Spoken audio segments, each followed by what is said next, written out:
លើកទី1នៅស្រុកខ្មែរដែលបោះអង្គុញឈ្នះរង្វាន់ម៉ូតូ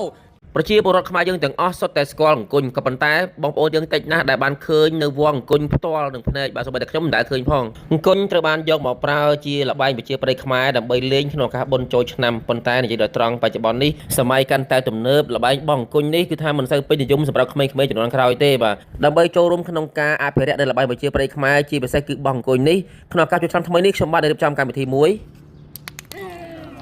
បងប្អូនទាំងអស់គ្នាលើកទី1នៅស្រុកខ្មែរដែលបោះអង្គុញឈ្នះរង្វាន់ម៉ូតូកម្មវិធីបោះអង្គុញឈ្នះរង្វាន់ម៉ូតូនឹងរៀបចំឡើងនៅវត្តប្រប៉ែតចាស់នៅថ្ងៃទី13ខែ4ខាងមុខនេះបងប្អូនអាចចូលរួមលេងបានដោយសេរីបោះអង្គុញឈ្នះរង្វាន់ម៉ូតូសង់025មួយគ្រឿងនិងលុយប្រាក់លានជាច្រើនរង្វាន់ទៀតចូលរួមអបអរសាទរបុណ្យចូលឆ្នាំទាំងអស់គ្នានៅវត្តប្រប៉ែតចាស់ថ្ងៃទី